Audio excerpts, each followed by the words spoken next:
Thanks for tuning in to Curious Cat Cascadia.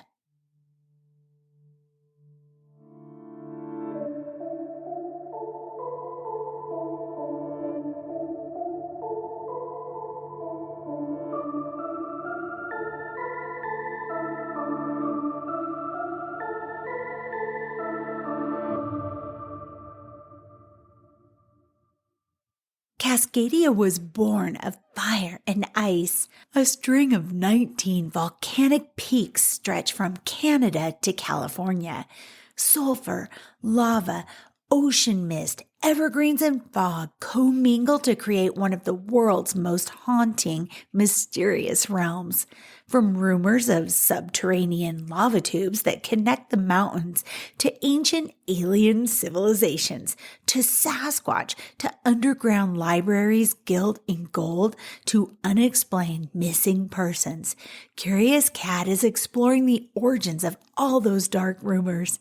Lace up your hiking boots. We are venturing into the woods of the Cascade Mountain Range. Find all Cascadia episodes on your regular Curious Cat stream. As spring days blur into endless starry summer nights, I hope you'll retreat into the piney wilderness with me.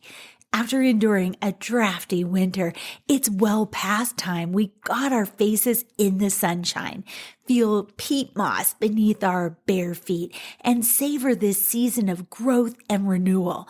There's no better way to send a refreshing chill down your spine than to dig into the haunted side of the Cascade Mountain Range. Let's get into it.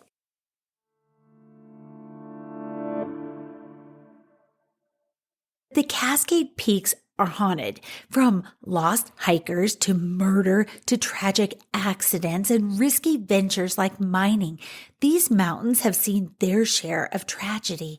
Some believe the stone of the mountains absorbed those memories, and when conditions are perfect, they play back like a cassette tape. I found the following from a former blog of Scientific American. Quote, "The west coast of the U.S. is not only characterized by earthquakes and related myths, but also by volcanoes, and these natural phenomena became incorporated in supernatural stories." The blog goes on. Many mountains of the Cascade Range were feared by local tribes. The Canadian artist Paul Kane, who visited Mount St. Helens, wanted to climb the mountain but was unable to find a guide willing to show him an access to the area, as, quote, "This mountain has never been visited by either whites or Indians. The latter assert that it is inhabited by a race of beings of a different species who are cannibals and whom they hold in great dread," end quote. Other stories recorded by ethnologists tell of strange encounters as, quote, "Sometimes people would hear 3 whistles and soon stones would begin to hit their lodges. Then they knew that the giants were coming," end quote. Spirit Lake, near Mount St. Helens, was named after an old tradition involving evil beings. According to this myth, the salmon found in the lake are cursed and therefore a place to be avoided. The Klamath people of Oregon tell the tale of the battle of Chief of Above World called Skell with Chief of Below World called Lau. For many days their fight raged over the land. The two adversaries hurled rocks and flames at each other, and soon darkness covered the land. To better see his enemy, Lau decided to climb on the highest mountain he could find, the ancient volcano Mount Mazama.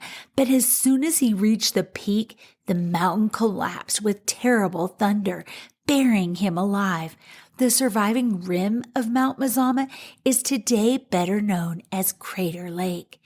An eruption in 1800 at Mount St. Helens, known by the locals as Tawan Lat Kla, the Fire Mountain, caused great concern. The Spokane Indians of eastern Washington thought that, quote, "the world was falling to pieces," end quote, and the Kalispel of northern Idaho, who remember a rain of cinders and fire, believed that the sun had burnt up and that there was an end of all things. According to one legend, once Mount Baker, known previously as Comocultion, got so mad that a big piece fell off and slid way down the mountain, causing a big fire and a loud thunder. Mount Rainier, or Taco Bud, also one day took a breath so deep that she burst her blood vessels, and rivers of blood or lava flowed down her sides. Additionally, the volcano was inhabited by a terrible flood-causing monster, which, however, was finally defeated by a party of mighty warriors. From the CascadeLoop.com, we need to dive into haunted ghost towns.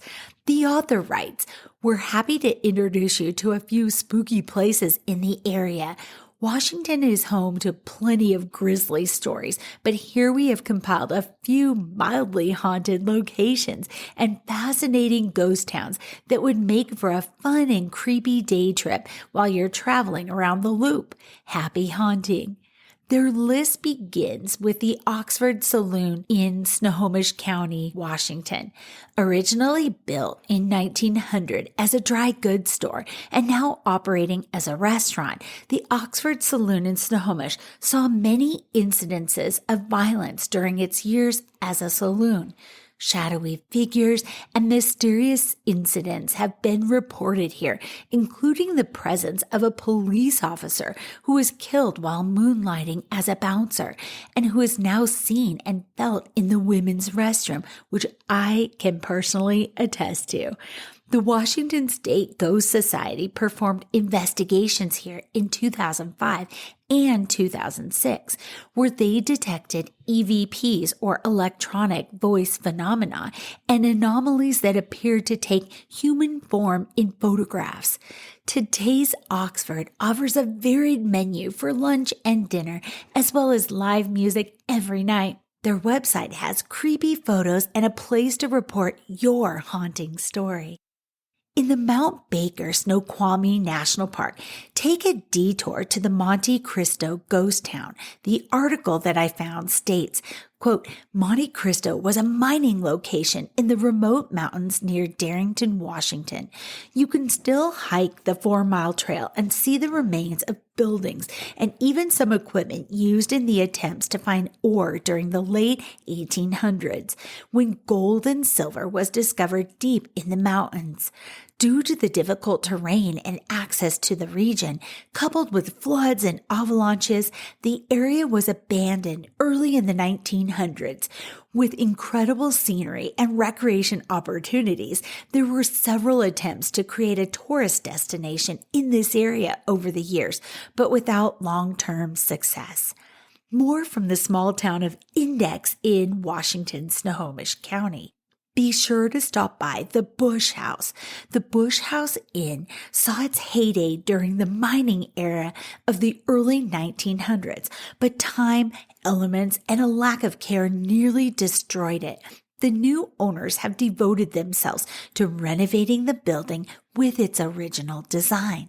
Themed rooms from the era and a tragic death leading to a strange aura within the historic building make it a must-see for ghost hunters. We can't wait until the renovations on the restaurant are completed, and actually check their website. I'll put the links in the show note. I believe it's open now for the season.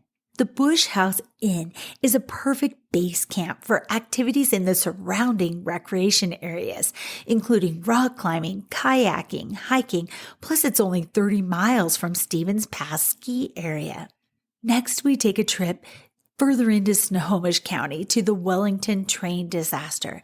The original Cascade Tunnel was built for train travel in 1900 to avoid the steep switchbacks of Stevens Pass.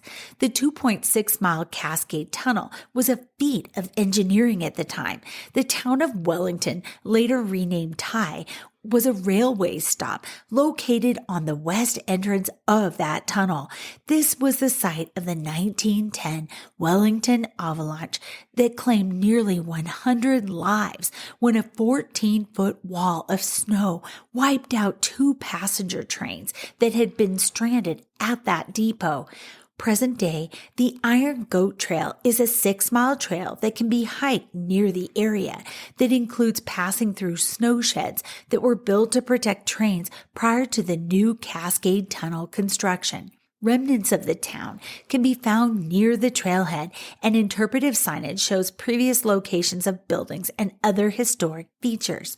Disembodied voices have been reported in the area, and some visitors report a feeling of dread at the sight of what still remains of the deadliest avalanche in U.S. history. Read more about it in the links in the show notes, and watch Discovery Channel's Josh Gates Expedition X team as they explore the area looking for proof of spirits inhabiting the snow sheds. Blewett was a mining town located in the foothills of the Wenatchee Mountains of Chelan County on SR 97 in Washington state. A result of the mining boom, the town was established as a camp in the 1890s, but also carried the reputation of being one of the most chaotic and violent mining camps in the area. In its 2-decade heyday, the town was complete with hotel, saloon, assay office, blacksmith, miners' cabins, and a school. Operations eventually ceased around 1910 when the ore veins ran out. Nowadays, after enduring years of abandonment, isolation, and fires, all that remains of Blewett are the mine entrances and the foundation of the old stamp mill. The tiny town of Molson was founded by partners George B. Meacham and investor John W. Molson, reported to be a member of the Molson beer brewing family, and is less than 2 miles from the Washington-Canada border, which is to say about 90 miles from Pateros. If you're looking for a scenic and historic side trip drive from the Cascade Loop, the Okanagan Scenic Byway will provide all that and more, including the ghost town of Molson and the fabulous museums and the old schoolhouse, which are an Old West lover's delight. The first scale buildings are filled with old farm and mining equipment and all the hand tools, household artifacts, and many period photos. The folks here are devoted to showcasing what life was like in the remote region of the county in the earliest days of settlement. The buildings and museum are open year-round during daylight hours.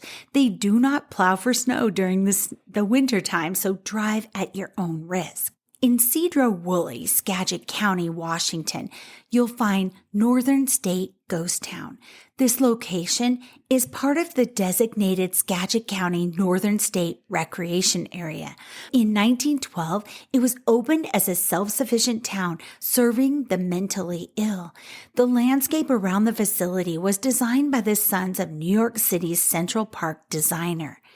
Now part of Skagit County's Northern State Recreational Area, this site was once home to a small self-sufficient town that served as a facility for the mentally ill of Washington state.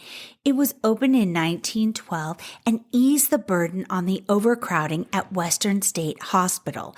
The hospital site included patient and staff housing, plus a greenhouse, canning facilities, gymnasium, library, laundry, dining room, bakery, dairy, and a 700-acre farm for growing vegetables and raising livestock.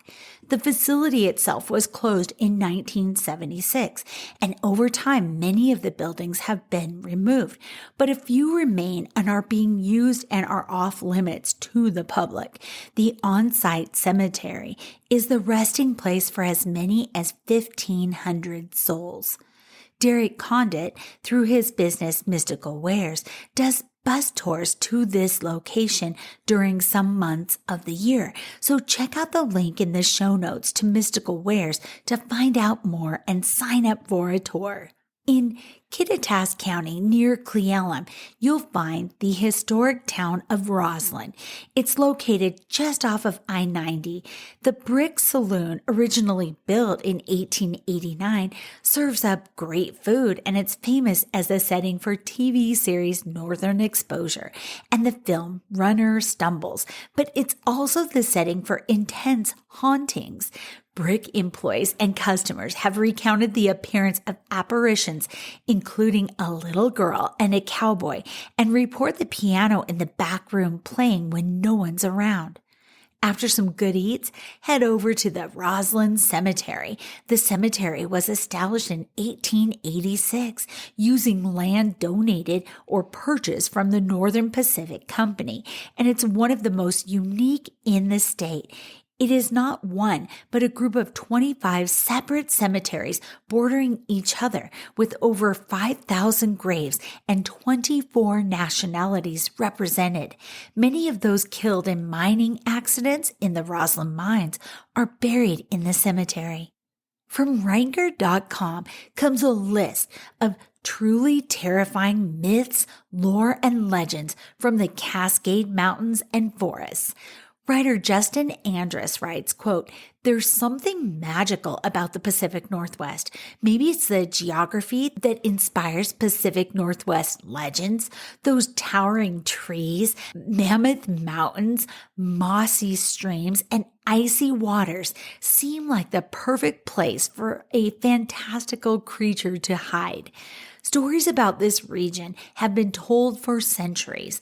American Indian mythology connects the land with powerful beings like the Thunderbird.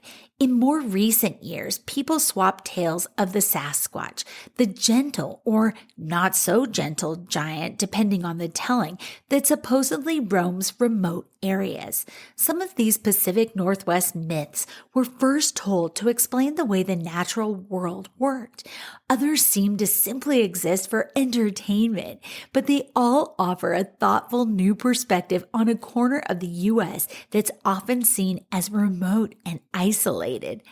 Straight from the tales of native peoples, here are a few of the most fascinating myths and legends from the forests of the Northwest. So ranking number 1 as of May 2024 of this ranker list, the powerful mountain spirits. Well, I can't argue with that, but here's what Andrus says. Throughout the stories of the myriad tribes of Native Americans who populated Pacific Northwest, there's a constant. The mountain. High peaks often represent the focal point of their unique mythological foundations. Powerful forces were often said to live at the tops of the mountains, whether they were benevolent creators or evil spirits. Mount Rainier, for instance, was supposedly crowned by a lake of fire in which a dark force lingered. Anyone who climbed above the snow line was surely doomed. Okay, and I have to add, the above the timberline is a recurring theme in Cascade ghost stories. Specifically, Mount Shasta comes to mind, but others do as well. You don't have to scratch far into the surface of David Paulides' missing 411 cases to learn to avoid that timberline. Number 2 on the list, the Sasquatch who became a tree. Many native tribes tell stories about wild, hairy men. They all go by different names, but in the Pacific Northwest, the title that has stuck is Sasquatch. This creature often has special abilities too, ranging from super strength to invisibility. The people of the Colville Confederation once followed Sasquatch, who they called Scanicum, to a ravine surrounded by trees. There, the creature vanished without a trace. The pursuers knew he was hiding. His natural camouflage allowed him to blend in seamlessly with the trees. Number 3, the evil spirit of Mount Hood. According to legend, the people who lived around Mount Hood were once as tall as trees. Then an evil spirit took up residence at the top of the mountain and began spewing lava and molten rock, destroying the surrounding land. The god changer appeared to the people's chief in a dream, telling him to conquer the evil spirit in order to save everyone. The chief climbed the summit and began hurling rocks back at the spirit, and the resulting epic tale lasted for days. The chief ultimately defeated the spirit, but when he looked back, he realized their conflict had decimated the land. Heartbroken, he wept himself to death. As for the people, they managed to survive, but the burned land caused them to starve and shrink. Number 4, Chief Wakaishik and the first totem pole. Among all the chiefs, the Kwaikutl said Wakaishik had never had a dance. This fact shamed him to the point that he walked into the woods to fast for 4 days in search of an answer. Falling asleep in the mountains, Wakaishik awoke to find himself on the back of a great bird, Raven, with frogs sitting on his chest. The two benevolent creatures took Wakaishik around the world. One day, the chief saw a wooden house with a totem pole in front. Within the house, a group of animals danced merrily and sang incredible songs. Wakaishik asked Raven to stop so he might learn the secrets of these songs and this house. Thanks to the charity of Frog and Mouse who lived inside the wooden house, Wakaishik was granted the use of the house and the totem pole for one dance. So Wakaishik returned home with his dance, inspiring shame and jealousy among all the other chiefs. When the dance was done, the wooden house and the totem pole disappeared. In his thanks, Wakaishik crafted his own house and totem pole. The people called it Kalakuyu Wish, the pole that holds up the sky. Number 5, Kamush and the Northern Lights. The Klamath tribe told a story about Kamush, who grew from the ashes of the northern lights and created the world with the help of the morning star. At that point, the earth was barren, so Kamush planted the grass and trees and populated the world with animals. Kamush's work wasn't done, though. He traveled to the place of the dark and danced for 5 nights with the spirits who dwelled there. On the 5th day, Shel, the sun, rose on the earth and dried up all the spirits into bones. Kamush gathered up the bones and traveled the world, scattering them 2 by 2. They eventually became the first people. So did you find those terrifying? I thought they were really interesting. Which was your favorite? You can run over to ranker.com using the link in the show notes and vote. Probably time to get ourselves outside, isn't it? Maybe you're listening as you walk in nature, or you're on your way to the trail. I've been out in the mountains more than usual this last winter and spring. I had my own ghostly hike 2 weeks ago. I took a photo. It was of an old rusted car on the side of a trail above a river in Colorado. Once home, I shared the image in a group text with some of my paranormal friends. I asked, "Do you get anything from this?" I didn't tell them, but I'd received the word "see me," which is why I took the photo in the first place, struck by the red rust and the age of the old jalopy that was smashed to bits. In seconds, though, one friend responded, and I'm paraphrasing here. "Someone is or was lost. They want to be found. Can you Google search the GPS point?" Okay, I did, and holy cow, the car, that trail, sat in the mountain near a memorial to a young teen that had been brutally murdered. She'd been 14. I'm not sharing the other details, but it was a true tragedy. All murder is, but this was particularly tragic. She was tortured by gang members, all for wearing the wrong color. And that color? Red. She'd worn a red Chicago Bulls jersey, and the wrong car of gang members spotted her while she was waiting for a bus ride home. It's awful. I decided once I was home to light a red candle for her in the backyard and see if she might be ready to cross over. I stood in the yard. My dog was circling near the fire pit, and after a couple of tries, I finally lit the candle. A wind swirled around us, blowing out the candle, so I relit it, and I asked her that if she was seeking peace now to cross over. It was one big, loving party by the fire pit. Cooper followed me inside the house, and then he looked at me, and all 4 of his legs trembled and shook, and he collapsed. And it reminded me of my cat's petit mal seizures, but Cooper doesn't have epilepsy. My gut said it had to do with the energy I'd brought home from that hike. I grabbed a hefty sage bundle and a book of matches and took Cooper back outside to sage both of us. I lit a match and it went out. I lit another, it blew out. I went through an entire book of matches and I was down to my last two, and frustrated, I asked the sky, "Angels, I need help. We need to be sage. I'm invoking your help." And guess what? The next match lit. Cooper ducked away from the smoke, but then I was able to immerse him in it. I did myself next, and we went inside. I walked through the house and saged the entire place. Only then was I calm enough to check my phone, where I found many texts from my paranormal friend. As she drove home, a red cardinal, unnaturally red, super bright, she said, followed by black birds, nearly ran into her car. Once home, she had more ghostly stuff happen to her car. Interior lights turned on by themselves and more. She knew in her gut it was the girl's energy, and she said, "You don't mess with my family, my car, my land, or my chickens. You need to cross over." And after setting the boundary, everything went back to normal for her.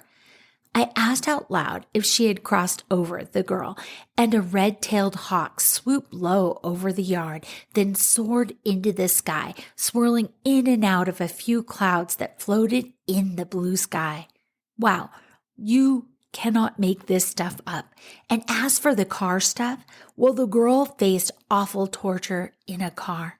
The blackbirds were the anger and hurt and arsenal energy that have become a fixture to her story. I sent love to the perpetrators while I saged also. I tried my best to release all that energy, let go of that horror once and for all. That's partly why I'm not disclosing her name or giving you a link to her story. She's at peace. The rage and horror has been absorbed by the earth and sky. So that's my haunted hike story. It's been a good reminder for me to protect my energy before I go out to the trail.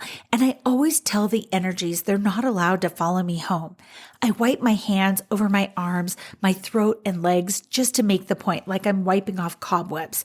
If I have the chance, I take a quick shower once I'm back home to wash off residual energies and let it go down the drain. I found an article on Love to Know.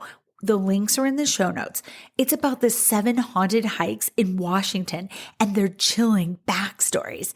Karen Fraser writes, "If you're equally passionate about hiking and the paranormal, oh my God, there's more of us out there than me, then these Washington State haunted hikes are the perfect outing. Connected to the history of Washington State, the trails take you through ghost towns that have actual ghosts in them, as well as deep into a cave in Bigfoot country. So whether you love to hike in a mysterious rainforest or are seeking a mountain adventure, you'll enjoy Washington's haunted hikes." Located in the North Cascades, the Iron Goat Trail is a rails to trails hiking trail. It was originally the rail bed for the Great Northern Railroad back at the turn of the 20th century. Trains traveled it across hazardous and snowy Stevens Pass during the winter, an area that was prone to heavy snows and avalanches. Today, the Iron Goat Trail is what remains of the former railway, and it's a popular hike from early summer through late autumn after the deep snow has cleared. You can hike all or part of the Iron Goat Trail, depending on how adventurous you feel. The hike from the Martin Creek trailhead is 6 to 12 miles round trip. The lower loop is 3 miles of ADA accessible trail with little elevation gain, while the upper loop is a 12-mile round trip extending to Wellington. And yes, I told you about Wellington prior, but this author goes even further into the history of it. The elevation gain is about 1,000 feet, and at times you'll need to skirt alongside the edge of train tunnels. However, the view when you get to Windy Point is spectacular, she notes. If you park at the Wellington Trailhead, you can explore the most notoriously haunted section of the hike. It's the site of a 1910 railroad avalanche disaster that killed nearly 100 people, many of who are believed to remain in spirit more than 100 years after the event that killed them. Here, heading east from the parking lot, you can hike about 1/4 of a mile along gentle railroad grade to the old Cascade Tunnel, or you can hike about 1/2 mile east from the parking lot along a gentle railroad grade to experience the snow shed that was built after the avalanche to protect the trains. You can also hike about 5 miles round trip from the parking lot at Wellington, heading east to Windy Point along a gentle railroad grade. You'll reach Windy Point on the other side of the tunnel and hike along its edge. Stay out of the tunnels though, which are dangerous and prone to flash flooding. Wellington isn't the only place along the Iron Goat Trail where people have had experiences. Railroading was dangerous work and many died. Something paranormal investigators hypothesize is what causes all of the activity along the trail. People have had all sorts of experiences along the Iron Goat Trail, including seeing full-bodied apparitions, hearing ghostly voices, capturing EVPs, and also capturing ghost photos. Next up, Melmont Ghost Town. Located in Pierce County, Melmont Townsite is a ghost town that sits alongside the Carbon River.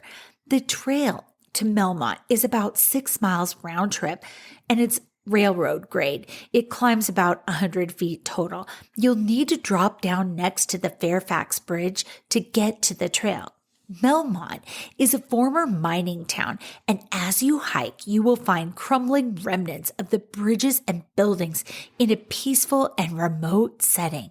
The town was founded in 1900, and in 1905, the mine's foreman's house was bombed with dynamite, and one of the miners was charged with the crime, but acquitted due to the lack of evidence.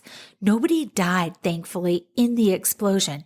The town slowly emptied after nearby mines were closed in the 1920s. People report seeing the apparition of a young boy who follows hikers. Others have reported seeing shadows and hearing voices, as well as having other ghostly occurrences. Next up, Franklin Ghost Town, and I've done this one. For a shorter, more gentle hike into a haunted Washington State ghost town, visit Franklin, which is located near Mount Rainier. The hike to the Franklin townsite is about 2.5 miles round trip with some gentle elevation gains of about 200 feet. It's actually a very easy path to navigate unless it's been raining a lot prior, and then it's kind of muddy. But the author continues, established in the 1880s, Franklin was a coal mining town that experienced significant labor and racial tensions, leading to rioting and death. It is also the site of the worst mining disaster in King County, which occurred when an arson fire in the mine suffocated 37 people. The arsonist was one of the men who died. Today you can find an overgrown cemetery, remnants of rail cars and tracks, and building foundations scattered throughout the site. Wherever great tragedy and loss of life occurs, claims of hauntings are sure to follow. This is certainly true of Franklin. People report seeing shadows and apparitions, hearing voices, and feeling fear and dread in the area, among other things. So there's also a place where if you feel brave, and we did it, but we were terrified, my daughter and I, there's a mining shaft that's exposed, but they have a grate over it and you can look down in it, and it was terrifying. And now that I'm reading this, I didn't know this part of the history when we went there, but we definitely smelled like wood smoke. So that's kind of creepy, isn't it? No list of haunting hikes would be complete without mentioning Bigfoot. I'm talking ape caves, because if you've watched Missing 411, then you know that place names matter. Ape or devil or spirit usually indicate an ancient monster has been inhabiting an area. From Love to Know, quote, located in the Mount St. Helens National Monument, the ape caves are natural lava tubes with a self-guided tour. If you walk the whole way in, it's 2.5 miles of gentle grade. But be warned, it is dark and chilly, so bring a flashlight and wear layers and sturdy footwear. The cave has a few different routes, some more accessible to less experienced hikers and children than others. Reports include strange sounds, odd feelings, and even the ghost sightings, and the cave is located in an area well known for Bigfoot sightings as well. The Hoh Rainforest. Okay, another spooky Washington location. It's not technically in the Cascades, but Olympic National Park, which is adjacent to the Ring of Fire, the Hoh Rainforest is beautiful and mysterious. With its lichen and moss-draped trees, the Hoh Rainforest on the Olympic Peninsula has a naturally spooky ambiance that leads many to believe it's haunted. There are multiple hikes you can take with different distances and elevation gains, including an easy 0.8-mile loop trail called the Hall of Mosses that takes you past some pretty spectacular sights. Soak up the mysterious ambiance here. Keep your eyes peeled, Twilight fans. You just may recognize some of the views of the forest. Or Sparkle Edward, right? That would be perfect if he just showed up. Somebody should put a billboard there, like one of those little cutout billboards of Sparkle Edward. But I digress. The author continues, and be prepared for rain because it rains here a lot. It is a rainforest, but it's well worth the views. Hikers report having otherworldly experiences here, including hearing footsteps and seeing things out of the corners of their eyes. It's a mysterious, beautiful world. Get there early. The trail fills up quickly. If you don't mind a climb, consider the Lime Kiln Trail near Granite Falls in Snohomish County. The hike climbs about 600 feet and is 7 miles round trip, but you'll come to a spooky abandoned lime kiln along the way. Much of the trail traverses Robe Canyon Historic Park. As you hike, you can read interpretive signs sharing the history of this area. The abandoned kiln was built in the 1890s and in use until the 1920s. Haunted claims at the lime kiln are associated with lore about satanic rituals conducted here, and people report encountering the spirits of animals and people sacrificed in these rituals. Okay, and this is me, not the author. If you do venture here, it's important you protect your energy and do a spiritual cleanse before you head home. For some more haunted trails, I found the Washington Trail Association story, and they have compiled their own list of haunted trails. I added a couple here that we didn't mention prior. One is the Mine Shaft Trail. It's located in Cougar Mountain area. It's a 0.6 mile round trip loop. It's very easy, minimal elevation gain, and the haunted qualities that they mention are large, deep, dark mine shaft. I mean, that alone is so spooky. Discover a piece of mining history on the Mine Shaft Trail.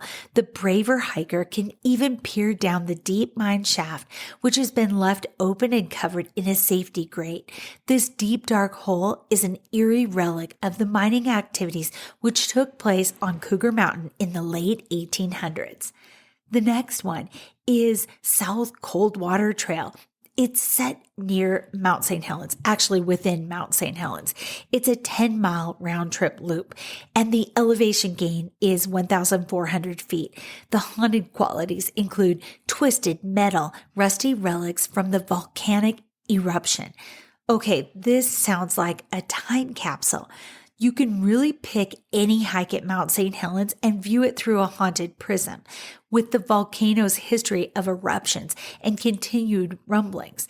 There is certainly something otherworldly taking place underneath your feet, but the South Coldwater Lake Trail evokes Eruption Day best. On that day in 1980, several logging operations were in progress, and about a mile into this hike, you can still see a bulldozer and yarding tower lying twisted beside the trail, the cab stuffed full of boulders blown inside of it from the blast, metal warped by the intense temperature. It's a tangible reminder of the human and economic toll exacted by Mount St. Helens and a warning that it is all likely to happen again someday. Next is Silver Star Mountain. Its location is Columbia Gorge area. It's a 4-mile round-trip loop, and the elevation gain is about 1,000 feet. Its haunted qualities, the Sasquatch sightings. Due to the many purported sightings of Sasquatch near Mount St. Helens and the Gifford-Pinchot National Forest, if it exists at all, our famous resident ape likely lives in Washington's South Cascades. In November 2005, a hiker photographed what he believed to be a Sasquatch on Silver Star Mountain. It could be a hiker, but then again, maybe not. If the Sasquatch mythology intrigues you, be sure to grab a copy of Robert Michael Pyle's Where Bigfoot Walks. It's an exploration of the myths surrounding Bigfoot, why it's important to preserve landscapes, and a field report from an undervisited part of the state. One experiencer had this to say, quote, "On November 17th, 2005, I was looking to the south from the summit of Silver Star Mountain. On the ridge across from me, I saw something I thought looked a little strange. So I got out my camera and took pictures. Right after I took the first shot, it moved or stood up, and I took another picture. It then moved toward the south away from me. I had to readjust because the wind was so strong and it was difficult to move because the snow was waist deep. I got closer to a rock to steady myself and took another picture. By then it was moving down the hill. I don't think it was another backpacker or snowshoe." Ginkgo Petrified Forest in central Washington. I've been here. 3 miles round trip, and it's about a 200-foot elevation. The haunted qualities are howling wind and petrified caged trees. Millions of years ago, a lush, diverse forest of ginkgo, walnut, oak, maple, and chestnut trees prospered on what is now the Columbia Plateau. Then came massive volcanic eruptions and a flow of lava that entombed the forest and began the process of petrification, which is turning the trees into rock that was eventually exposed by a massive ice age flood. And actually, it was multiple flooding events. Today, remnants of this fossil forest can be seen by hikers along a 3-mile interpretive trail. It's unusual to imagine a flourishing forest in this desert landscape, and equally weird to see the fossils locked up. Before we part ways, strap on our backpacks and head into altitude, I wanted to share one final spooky location, the Santa Lucia Mountains in Central California. They're home to the Dark Watchers. From Wikipedia, the Dark Watchers, also known by early Spanish settlers as Los Vigilantes Oscuros, is a name given to a group of entities in California folklore, purportedly seen observing travelers along the Santa Lucia Mountains. The Dark Watchers are described as tall, sometimes giant-sized, featureless dark silhouettes, often adorned with brimmed hats or walking sticks. Okay, why does this call to mind people that suffer from sleep paralysis? I guess the hat thing. They are most often reported to be seen in the hours around twilight and dawn. They are said to motionlessly watch travelers from the horizon along the mountain range. According to legend, no one has seen one up close, and if someone were to approach them, they disappear. I found this from Mysterious Universe. What have come to be known as the Dark Watchers are typically said to be very tall, humanoid entities ranging in height from 7 feet all the way up to around 15 feet tall, dressed all in black and wearing flowing cloaks and wide-brimmed hats, with many sightings also mentioning some sort of staves or sticks in the being's hands, the author Brent Swanser wrote. While sometimes attributed to the Chumash people who historically inhabited the central and southern coastal regions of California, nothing analogous to the legend appears to exist in their mythology. When Spanish settlers first moved into this area, they were said to have witnessed the Dark Watchers. The Dark Watchers are most famously given a brief mention in John Steinbeck's Flight, included in the 1938 collection of his short stories, The Long Valley. Quote, Pepe looked suspiciously back every minute or so, and his eyes sought the tops of the ridges ahead. Once on a warm, barren spur, he saw a black figure for a moment, but he looked quickly away, for it was one of the Dark Watchers. No one knew who the Watchers were, nor where they lived, but it was better to ignore them and never to show interest in them. They did not bother one who stayed on the trail and minded his own business, end quote.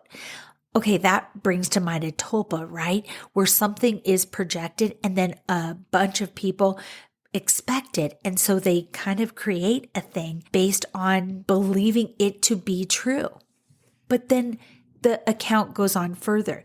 Along with this, Watchers are also referenced by poet Robinson Jeffers in the poem of his 1937 collection, Such Counsels You Gave to Me and Other Poems. He thought it might be one of the Watchers who are often seen in this length of coast range, forms that look human to human eyes but certainly are not human. They come from behind ridges to watch, but when he approached it, he recognized the shabby clothes and pale hair and even the averted forehead and concave line from the eye to the jaw, so that he was not surprised when the figure turning toward him in the quiet twilight showed his own face. Then it melted and merged into the shadows beyond it. John Steinbeck's son, Thomas Steinbeck, would grow up to report having seen the Dark Watchers during his childhood, and later, along with artist Benjamin Brody, collaborate on a book titled In Search of the Dark Watchers, where they go into the history of the legend and interview locals who claim to have seen them, such as famed Big Sur resident Billy Post. According to newspaper archives, in the mid-1960s, a Monterey Peninsula local and former high school principal went on a hiking trip in these mountains when he suddenly spotted a dark figure standing on a rock and surveying the area.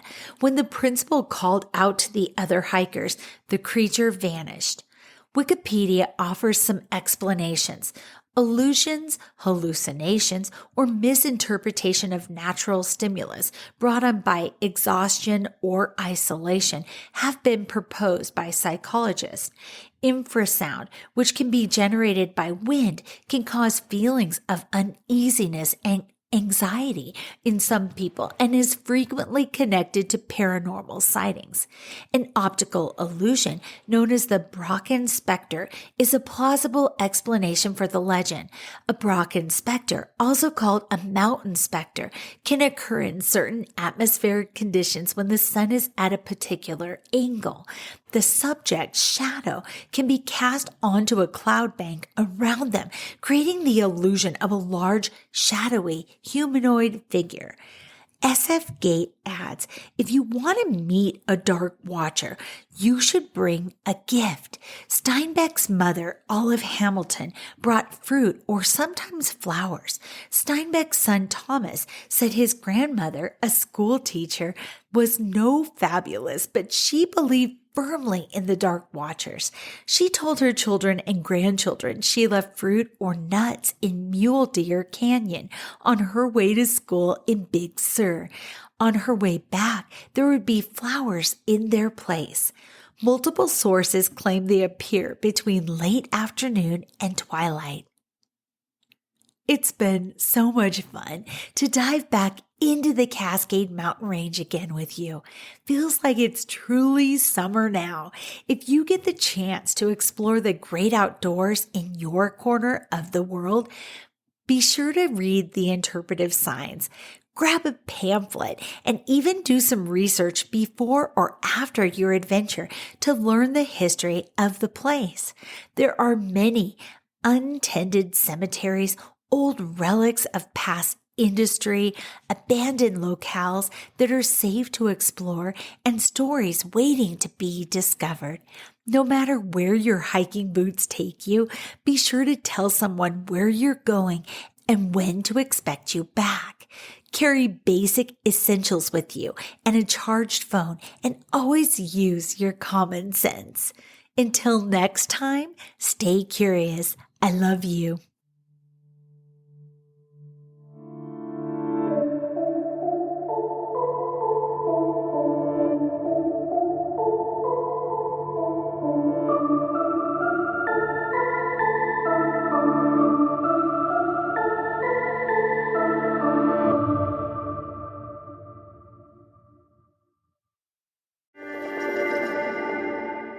Hey, you. Yes, you. Are you looking for a new podcast that appeals to your scientific curiosity, but is also a little bit spooky? Show me how I died in a past life. Well, look no further, because this cat is where it's at. He had concerns about the ethics surrounding AI, feeling they had achieved consciousness. Curious Cat Podcast examines the shadowy space where science and the supernatural collide. Listen every week with your host, Jennifer Holtz, as she and her guests explore what it means to be a soul in a meat suit. We were healing karma together. They were all kind of predestined to resolve something. Listen on all your favorite streaming apps and continue the conversation on Twitter at CuriousCatPodCA, or find Jennifer and all her links at Jennifer L. Holtz, spelled HOTES.com.